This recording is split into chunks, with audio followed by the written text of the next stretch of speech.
ధన్యవాదాలు అధ్యక్ష. ఒక చారిత్రాత్మకమైన సందర్భంలో ప్రజాప్రతినిధిగా జీవితకాలం గుర్తుండిపోయే ప్రభుత్వ విధానాన్ని సభలో ప్రకటన చేయడానికి తమరు అవకాశం ఇచ్చినందుకు మనస్ఫూర్తిగా తమరికి కృతజ్ఞతలు, ధన్యవాదాలు తెలియజేస్తున్నా అధ్యక్ష. బలహీన వర్గాలకు సంబంధించి ప్రధానంగా ఈ సమాజంలో వాళ్ళకి సంబంధించిన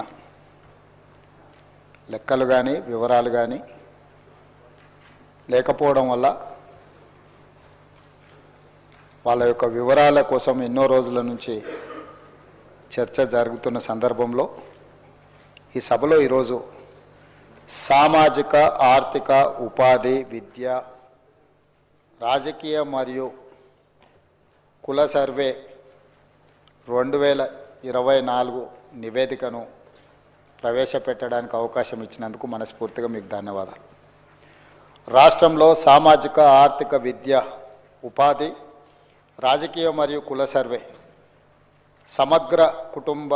సమగ్ర ఇంటింటి కుటుంబ సర్వే నిర్వహించాలనే ముఖ్య ఉద్దేశంతో మంత్రిమండలి ఫిబ్రవరి 4, 2024న తీసుకున్న నిర్ణయం ప్రకారం తెలంగాణ శాసనసభ ఫిబ్రవరి 16, 2024న క్రింది విధంగా తీర్మానించింది.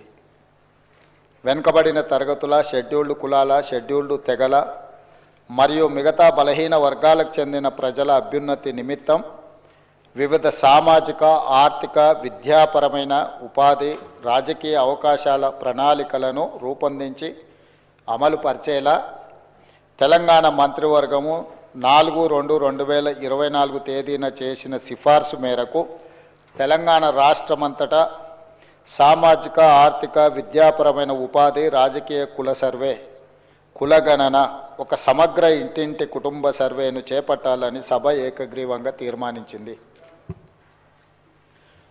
ప్రభుత్వం జాగ్రత్తగా పరిశీలించిన తర్వాత రాష్ట్రంలోని వెనుకబడిన తరగతులు, షెడ్యూల్డ్ కులాలు, షెడ్యూల్డ్ తరగతుల ప్రజలు, రాష్ట్రంలోని ఇతర బలహీన వర్గాల స్థితిగతులను మెరుగుపరచడానికి వివిధ సామాజిక, ఆర్థిక, విద్యాపరమైన, ఉపాధి, రాజకీయ అవకాశాల కోసం ప్రణాళికను రూపొందించి అమలుపరచడం కోసం తెలంగాణ రాష్ట్రమంతటా సామాజిక, ఆర్థిక, విద్యా, ఉపాధి, రాజకీయ మరియు కుల సర్వే చేపట్టడం కోసం 10/10/2024 తేదీన GOMS నంబర్ 18ని జారీ చేసింది.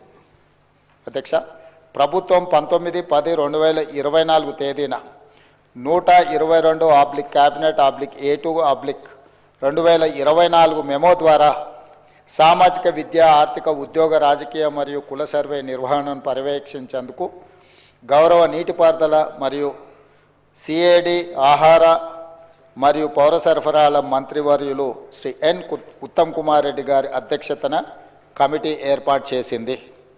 సర్వే నిర్వహించేందుకు ప్రణాళిక శాఖ నోడల్ విభాగంగా నియమించబడింది.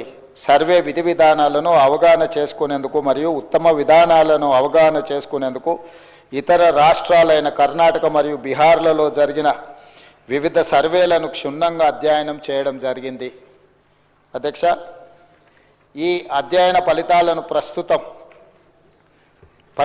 ప్రస్తుత CPC సర్వే విధాన రూపకల్పనలో అనుసంధానపరచడం జరిగింది. వివిధ ప్రజా సంఘాలు, సామాజికవేత్తలు, మేధావులు, ఇతర స్టేక్ హోల్డర్ల అభిప్రాయాలను పరిగణలోకి తీసుకొని ఈ క్రింది సర్వే షెడ్యూల్ని రూపొందించడం జరిగింది. అధ్యక్ష, A. House listing schedule, B. Survey schedule, C. ఎన్యూమరేటర్లకు మార్గదర్శకాలు, సర్వేలో సేకరించిన సమాచార రకాలు. సర్వే ఫారంలో మొత్తం 57 ప్రశ్నలు ఉండగా అదనపు ఉప ప్రశ్నలతో కలిపి మొత్తం 75 ఫీల్డ్లో సామాజిక, ఆర్థిక, విద్య, ఉపాధి, రాజకీయ మరియు కుల అంశాలకు సంబంధించిన సమాచారం సేకరించబడింది. సర్వే విధానం మరియు ప్రణాళిక. రాష్ట్రంలోని ప్రతి జిల్లాను 150 కుటుంబాలతో కూడిన ఎన్యూమరేషన్ బ్లాక్గా అదే విభజించబడింది. తద్వారా 94,261 ఎన్యూమరేషన్ బ్లాక్లను ఏర్పాటు చేయడం జరిగింది. ప్రతి ఎన్యూమరేషన్ బ్లాక్కి ఒక ఎన్యూమరేటర్ను మరియు ప్రతి 10 మంది ఎన్యూమరేటర్లకు పర్యవేక్షించడానికి ఒక సూపర్వైజర్ను నియమించడం జరిగింది అధ్యక్ష. తద్వారా రాష్ట్ర వ్యాప్తంగా 1,03,889 ఎన్యూమరేటర్లను మరియు సూపర్వైజర్లను నియమించడం జరిగింది. క్షేత్రస్థాయిలో సర్వే, సామాజిక ఆర్థిక ఉపాధి, విద్య, రాజకీయ మరియు కుల సర్వే 2024 నవంబర్ 6న హౌస్ లిస్టింగ్తో ప్రారంభమైంది. మొదటి దశలో హౌస్ లిస్టింగ్ 6 నవంబర్ నుండి 8 నవంబర్ 2024 వరకు 3 రోజుల పాటు నిర్వహించబడింది. అసలైన సర్వే 9 నవంబర్ 2024 నుండి గౌరవ తెలంగాణ గవర్నర్తో ప్రారంభమైంది అధ్యక్ష. రాష్ట్రంలో సర్వే 6/11/2024న ప్రారంభమై 25/12/2024న పూర్తయింది. 50 రోజులు సర్వే ముగిసే సమయానికి మొత్తం సర్వే చేసిన కుటుంబాల సంఖ్య గ్రామీణ ప్రాంతాలలో 66,99,602 మరియు నగర ప్రాంతంలో 45,15,532 కాగా మొత్తం సర్వే చేసిన కుటుంబాల సంఖ్య 1,12,15,134. హౌస్ లిస్టింగ్ చేసిన మొత్తం 1,15,71,457 కుటుంబాలకు గాను 1,12,15,134గా ఉంది. ఇది సర్వే కవరేజ్ను 96.9% సూచిస్తుంది. ఇతర కారణాల వల్ల సర్వే చేయని కుటుంబాల మొత్తం సంఖ్య 3,56,229. ఎక్కువగా సర్వే చేయని కుటుంబాలు జిహెచ్ఎంసి మరియు ఇతర నగర ప్రాంతాలలో ఉన్నాయి. అదేవిధంగా అధ్యక్ష, రాష్ట్రంలో డేటా ఎంట్రీ 20/11/2024న ప్రారంభమై 25/12/2024న పూర్తయింది. డేటా ఎంట్రీ పూర్తి చేయడానికి మొత్తం 36 రోజుల సమయం పట్టింది. 2024 ఫిబ్రవరి 4న మంత్రిమండలి తీసుకున్న నిర్ణయానికి అనుకూలంగా సర్వే అన్ని అంశాల్లో 1 సంవత్సరం లోపు విజయవంతంగా పూర్తి చేయబడింది అధ్యక్ష. ఫిబ్రవరి 4, 2024 నాడు నిర్ణయం చేసి ఫిబ్రవరి 4, 2025 ఈనాటికి సరిగ్గా సంవత్సరం పూర్తి చేసుకుంటున్న సందర్భంగా ఈ నిర్ణయము నివేదికగా మారి ఈ సభ ముందుకు ఒక ప్రభుత్వ అధికారిక డాక్యుమెంట్గా ఈరోజు సభలో ప్రవేశపెట్టినాం అధ్యక్ష. అదేవిధంగా ఈ క్రింది సర్వే డేటా మరియు ఫలితాలను పూర్తిగా తెలంగాణ నివాసితులు ఎన్యూమరేటర్లుగా స్వచ్ఛందంగా చెప్పిన సమాచారంపై ఆధారపడ్డాయి. ఈ సర్వేలో నమోదైన కుటుంబాల ఆధారంగా రాష్ట్రంలో 3,54,77,554 మందిని సర్వే చేయడం జరిగింది. ఈ మొత్తం సామాజిక వర్గాల వారిగా సంఖ్య ఈ క్రింది విధంగా ఉంది అధ్యక్ష. ఎస్సీలో 61,84,319 మంది ఉండగా ఇది మొత్తంలో 17.43% ఉంది. ఎస్టీలో 37,05,929 మంది ఉండగా ఇది మొత్తంలో 10.45% ఉంది అధ్యక్ష.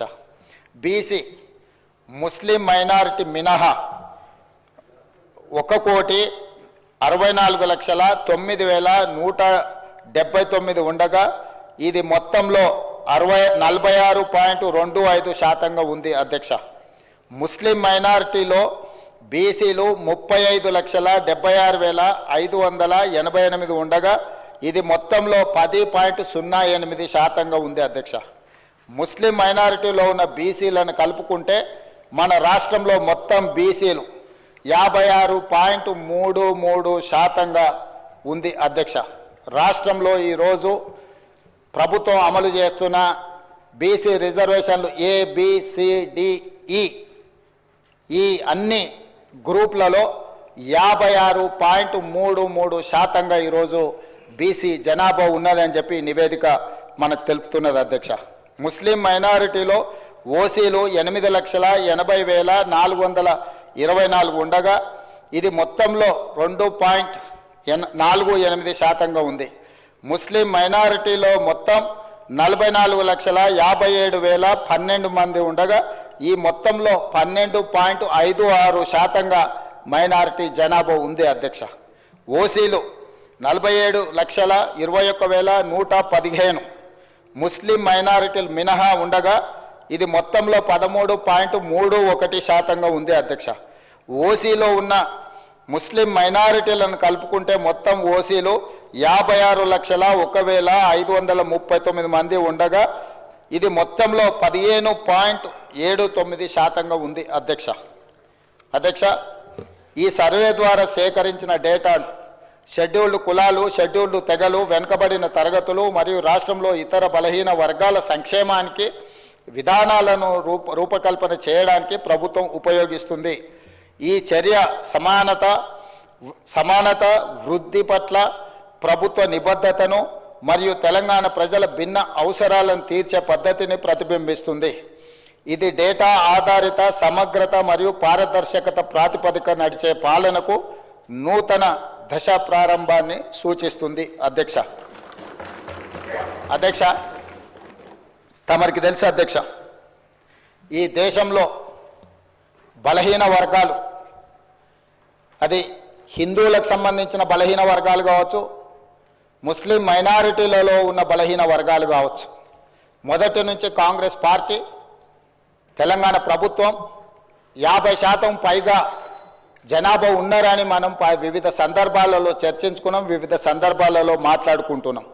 కానీ ఈ లెక్కలకు సహేతుకత కానీ, ఒక పారదర్శకమైన ప్రభుత్వ పాలసీ డాక్యుమెంట్ కానీ, లేకపోతే ప్రభుత్వం ఒక క్రమ పద్ధతిలో సేకరించిన సమాచారం కానీ లేకపోవడం వల్ల ఎవరికి వాళ్ళు ఏదో ఒక నెంబర్తో ఏదో ఒక చర్చల ద్వారా చర్చించుకున్నప్పుడు స్థానిక సంస్థల రిజర్వేషన్ల విషయంలో కావచ్చు, విద్యా ఉద్యోగ రిజర్వేషన్లు కావచ్చు, అమలు చేయాలన్నప్పుడల్లా కూడా న్యాయస్థానాలలో మనకు కొంత ఇబ్బందికరమైన పరిస్థితులు ఉన్నాయి అధ్యక్ష. ఈ బలహీన వర్గాల జనాభా లెక్కలకు సంబంధించి ఒకవేళ మనం ఆలోచన చేసి ఈ సభలో మాట్లాడుకోవాల్సి వస్తే, ఈ దేశాన్ని బ్రిటిషర్స్ పరిపాలించినప్పుడు 1931లో కులగణన జరిగింది తప్ప, ఆ తర్వాత స్వతంత్ర భారతదేశంలో 75 సంవత్సరాలు పూర్తి చేసుకున్న సందర్భంలో ఎన్నిసార్లు జనాభా లెక్కలేసినా 2001 జనాభా లెక్కలు కావచ్చు, 2011 జనాభా లెక్కలు కావచ్చు, లేకపోతే 91 జనాభా లెక్కలు కావచ్చు, లేకపోతే వెనక్కి వెళ్తే 81 జనాభా లెక్కలు కావచ్చు, ఇట్లా ప్రతి 10 సంవత్సరాలకు ఈ దేశంలో లెక్కిస్తున్న జనాభాలో ఎస్సీ ఎస్టీల వివరాలు మాత్రమే పొందపరిచారు తప్ప బలహీన వర్గాలకు సంబంధించిన ఇతర కులాలు ఉపకులాలకు సంబంధించిన వివరాలను ఏ రోజు కూడా పొందుపరచకపోవడం వల్ల 75 సంవత్సరాలు పూర్తి చేసుకున్న ఈ భారత స్వతంత్ర దేశంలో బలహీన వర్గాల యొక్క లెక్కనే లేకపోవడము, బలహీన వర్గాలకు ఒక ఆవేదనగా, ఒక బాధగా మా హక్కులను కాలరాస్తుండ్రు, అసలు మమ్మల్ని మనుషులుగా కూడా మీరు గుర్తించడం లేదు, సమాజంలో జిత్తినే ఆబాది ఉత్తినే ఇస్సదారి అనే ఒక నినాదాన్ని నాయకుడు రాహుల్ గాంధీ గారు తీసుకోవడంతో వారు ఎన్నికల సందర్భంగా భారత్ జోడో యాత్రలో భాగంగా ఈ దేశ ప్రజలకు ఒక మాట ఇచ్చారు. కేంద్ర ప్రభుత్వాన్ని డిమాండ్ చేసిండ్రు వారు. కేంద్ర ప్రభుత్వం జనాభా లెక్కలు సేకరించినప్పుడు కులాల ప్రాతిపదికన కూడా జనాభాను సేకరించాలి, తద్వారా ప్రభుత్వం కేటాయిస్తున్న నిధుల విషయంలో కావచ్చు, నియమిస్తున్న ఉద్యోగాల విషయంలో కావచ్చు, ఆర్థిక రాజకీయ ఉపాధి ఉద్యోగ అవకాశాలలో వాళ్లకు సరైన న్యాయం చేయాలి. కాబట్టి దీన్ని ప్రభుత్వం ముందుకు తీసుకువెళ్ళాలి, ప్రభుత్వం పాటించాలి అని డిమాండ్ చేశారు. కానీ కేంద్ర ప్రభుత్వం ముందుకు రాలేదు. అయితే వారు ఆ రోజు ఈ తెలంగాణ రాష్ట్రంలో తమరికి తెలుసు, మహబూబ్ నగర్ జిల్లాలో మక్తల్ కృష్ణా నదిని దాటుతూ తెల్లవారుతుంటే రాహుల్ గాంధీ గారు తెలంగాణ రాష్ట్రంలో అడుగుపెట్టి 23 రోజులు మహారాష్ట్ర సరిహద్దుల్లో వారు మహారాష్ట్రకు వెళ్ళేటప్పుడు 23 రోజులు తెలంగాణ ప్రజలకు స్పష్టంగా చెప్పారు, తెలంగాణ రాష్ట్రంలో మా ప్రభుత్వాన్ని ఏర్పాటు చేయండి, నేను తెలంగాణ ప్రజలకు నేను మాట ఇస్తున్నా, మేము అధికారంలోకి వచ్చిన తర్వాత మా ప్రభుత్వం కులాల ప్రాతిపదికన జనాభా సేకరణ చేసి బలహీన వర్గాల లెక్క ఎంతుందో లెక్క తేల్చి వాళ్లకు రాజకీయంగా రిజర్వేషన్లు కల్పిస్తాం, ఉద్యోగ ఉపాధి రిజర్వేషన్లు కల్పించే బాధ్యత మేము తీసుకుంటాం. ఇది సమాజానికి ఎక్స్రే, ఈ ఎక్స్రే ద్వారా ఎవరు ఎంతమంది ఉన్నారో వాళ్ళకి ఎలాంటి ఆర్థిక రాజకీయ ప్రయోజనాలను చేకూర్చాలో మేము చేస్తామని వారు చెప్పారు. అందుకే డిసెంబర్ 7, 2023 నాడు మనం అధికారం చేపట్టి అధికారంలోకి వచ్చిన తర్వాత ఎంబడే ఫిబ్రవరి 4 నాడు, ఫిబ్రవరి 4, 2024 నాడు మంత్రివర్గంలో ఆమోదం చేసి ఫిబ్రవరి 6, 2024 నాడు సహచర మంత్రివర్గ సభ్యులు పొన్నం ప్రభాకర్ గారు ఇదే సభలో తమరి అనుమతితో తీర్మానాన్ని ప్రవేశపెట్టినము. ఆ తర్వాత పార్లమెంటు ఎన్నికలు 5-6 నెలలు ఈ ప్రక్రియకు పార్లమెంట్ ఎన్నికల వల్ల విఘాతం కలిగింది. కానీ ఈ ప్రభుత్వం, మా నాయకుడు మేము ఇచ్చిన మాట ప్రకారం ఈ సమాజంలో కులగణన జరగాలి, కులగణనలో రాజకీయ, ఆర్థిక, సామాజిక అన్ని వివరాలను పొందుపరచాలన్న ఆలోచనతోటి ఈ కార్యక్రమాన్ని ముందుకు తీసుకెళ్లాలన్న లక్ష్యంతో మంత్రివర్గ ఉపసంఘాన్ని పెద్దలు ఉత్తమ్ కుమార్ రెడ్డి గారి అనుభవాన్ని దృష్టిలో పెట్టుకొని వారిని, దామోదర్ రాజ్ నరసింహ గారిని, పొన్నం ప్రభాకర్ గారిని, దుద్దిల్ల శ్రీధర్ బాబు గారిని, సీతక్క గారిని కమిటీలో పెట్టి ఈ ప్రక్రియను మొత్తం ముందుకు తీసుకువెళ్లే ప్రయత్నం చేసినాం. ఈ ప్రక్రియలో భాగంగా బీహార్, అంతకుముందు కర్ణాటక రాష్ట్రాలు ఈ ప్రక్రియను చేపట్టి బీహార్ తీసుకొచ్చిన ఈ వివరాలను కోర్టులు కూడా వాటి మీద స్టే ఇవ్వడంతో తప్పిదం జరగొద్దు, ఇది పక్కడ్బందీగా ఉండాలి అని చెప్పి అధికారులను ఆయా రాష్ట్రాలకు పంపించినాం అధ్యక్ష. ఇదేదో ఆషామాషిగా ఇక్కడ ఉన్న కొద్దిమందిని పంచాయతీరాజు లేకపోతే ఏదైనా డిపార్ట్మెంట్కి సంబంధించిన క్రింది స్థాయి ఉద్యోగస్తులను పంపించే వివరాల సేకరణ కాదు అధ్యక్ష.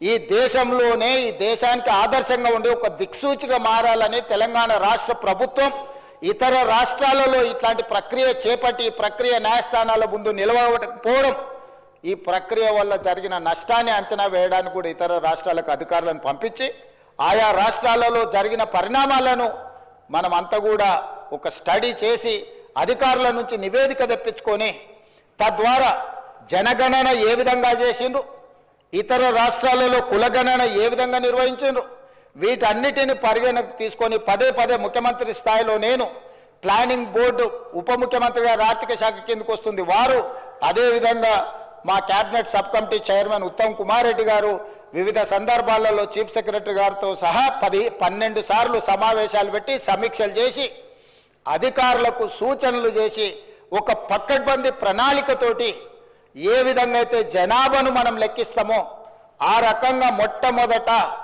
ఇండ్ల వివరాలు సేకరించే కార్యక్రమం చేపట్టిన అధ్యక్ష. ఈ తెలంగాణ రాష్ట్రంలో ఉన్న పాత 10 ఉమ్మడి జిల్లాలలో ప్రతి గ్రామంలో, తండాలో, గూడెంలో ఇండ్ల వివరాలు సేకరించి ఆ ఇండ్లను అన్నిటిని కూడా ఎన్యుమరేట్ చేసి ఆ ఇండ్ల మీద స్టిక్కర్ అంటించి ప్రతి 150 ఇండ్లను ఒక గ్రూపుగా, అంటే అధ్యక్ష మ్యాపింగ్ చేసి ఇట్లా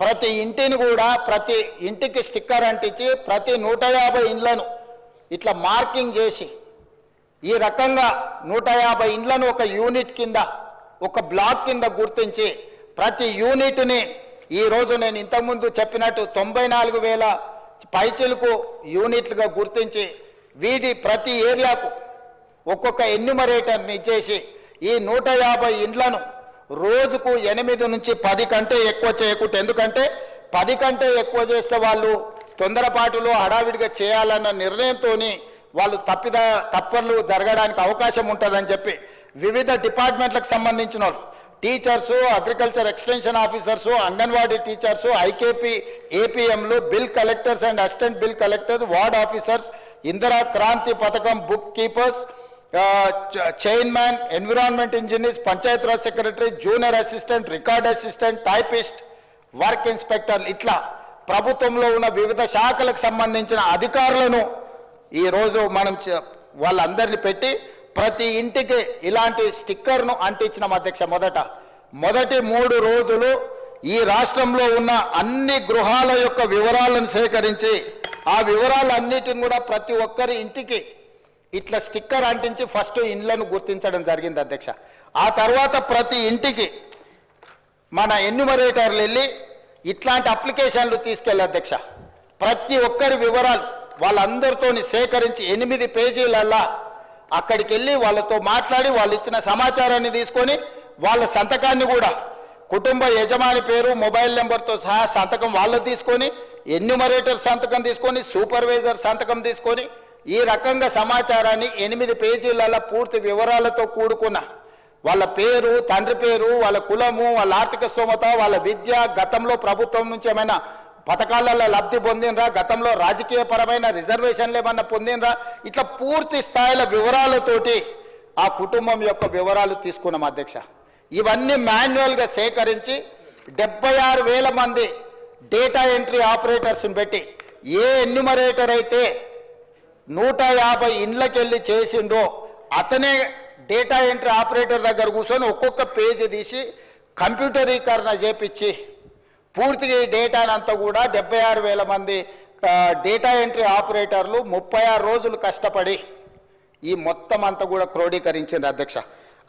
ఈరోజు ఇంత పకడ్బందీగా ఇందులో ఉండే పని చేసే వాళ్ళకు కూడా, ఉద్యోగస్తులకు కూడా వాళ్ళకు ఒక బుక్లెట్ అధ్యక్ష.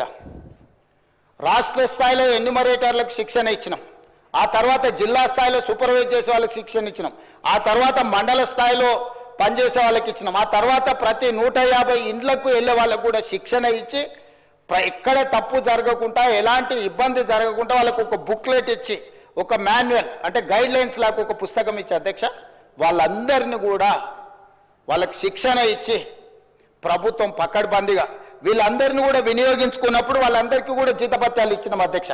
అంటే ప్రభుత్వ ఉద్యోగులైనా జీతమే కాకుండా అదనంగా పనిచేయించుకున్నందుకు కూడా వాళ్ళకు జీతభత్యాలు ఇచ్చి 160 కోట్ల రూపాయలు ఖర్చు పెట్టి ఈరోజు ఒక నిర్దిష్టమైన పకడ్బందీ సమాచారాన్ని ఈరోజు సేకరించినాం అధ్యక్ష. 7 దశాబ్దాలుగా పైగా ఈరోజు బలైన వర్గాలకు సంబంధించిన వాళ్ళు కావచ్చు, మైనారిటీలు కావచ్చు, మేము ఎంతమంది ఉన్నామో మా లెక్క మాకు చెప్పండి అన్నారు అధ్యక్ష. కనీసం మాకు నిధులు, మా రిజర్వేషన్లు, లేకపోతే మా ఉద్యోగ ఉపాధి అవకాశాలలో మేము మా భాగం అడగాలి అని అంటే కనీసం మా లెక్క తేల్చండి అని అంటే ఎవ్వరు కూడా వాళ్ళ ఆర మొలకించిన వాళ్ళు లేరు అధ్యక్ష. అందుకే ఈరోజు ఈ ప్రభుత్వం స్పష్టంగా నిర్ణయం తీసుకొని ఇది ఒక చారిత్రాత్మకమైన నిర్ణయం, రేపు సమాజం యొక్క అభివృద్ధికి ఇది ఒక దిక్సూచిగా, ఒక మోడల్ డాక్యుమెంట్గా మారుతుందని చెప్పి ఈరోజు ఒక పకడ్బందీ ప్రణాళికతో చర్య తీసుకున్నాం అధ్యక్ష. అందుకే ఈరోజు కమిషన్ ఇచ్చిన నివేదికను క్యాబినెట్ సబ్ కమిటీ స్వీకరించి ఈరోజు ఉదయం క్యాబినెట్లో దాన్ని చర్చ పెట్టి క్యాబినెట్లో ఆమోదింపజేసి ఈరోజు ఈ సభలో ప్రకటన చేస్తున్నాం అధ్యక్ష. ఎందుకంటే దీనికి పూర్తి స్థాయిలో చట్టబద్ధత కల్పించాలి. రేపటి నుండి ఈ నివేదిక రాష్ట్ర ప్రభుత్వం అమలు చేయబోయే సంక్షేమ పథకాలకు, అదేవిధంగా అభివృద్ధి కార్యక్రమాలకు, ఉద్యోగ ఉపాధి అవకాశాలకు, రాజకీయ వాళ్ళ అవకాశాల కోసం ఈరోజు ఈ నివేదిక పనిచేయాలన్నది ప్రభుత్వం యొక్క లక్ష్యం అధ్యక్ష. అందుకే ఈరోజు 46.25% ఉన్న బీసీలు, ఏబిసిడి, అదేవిధంగా ఈ గ్రూప్లో ఉన్న ముస్లిం మైనారిటీ బీసీలు ఏదైతే 10.08 ఉందో, మొత్తం 56% పైగా ఉన్న బీసీలందరికీ కూడా ఈ రాష్ట్రంలో సముచితమైన గౌరవము, స్థానము కల్పించాలన్న ఆలోచనతోటి ఈరోజు ఈ ప్రభుత్వం ఈ నిర్ణయం తీసుకొని ముందుకు వచ్చింది అధ్యక్ష. కాబట్టి సభలో సభ్యులందరినీ ప్రభుత్వం ఒక మంచి కార్యక్రమాన్ని తీసుకొచ్చి ప్రజలకు అందుబాటులో పెట్టినందుకు ఈరోజు అందరూ సభలో ఉన్న వాళ్ళందరూ కూడా ఈ ప్రభుత్వాన్ని రాజకీయాలకు అతీతంగా అభినందించాల్సిన అవసరం ఉన్నది. మంత్రివర్గ ఉపసంఘాన్ని, అదేవిధంగా అధికారులు, అదేవిధంగా సూపర్వైజ్ చేసిన వాళ్ళు, ఎన్యూమరేటర్లుగా పనిచేసిన వాళ్ళు రాత్రి మగళ్ళు కష్టపడి ఇది ఒక దిగ్విజయమైన కార్యక్రమంగా, దేశానికే ఆదర్శంగా నిలబడే ఒక కార్యక్రమాన్ని, ఒక బాధ్యతను నెరవేర్చింది. కాబట్టి ఈ తమరి ద్వారా సభలో ఉన్న సభ్యులందరినీ ఈ మొత్తం కార్యక్రమంలో పాల్గొన్న వాళ్ళని అందరినీ కూడా అభినందించాల్సిందిగా కోరుతున్నా. మీరందరూ పెద్ద ఎత్తున చప్పట్లతో వాళ్ళందరినీ అభినందించాలని తెలియజేస్తూ తమరి దగ్గర సెలవు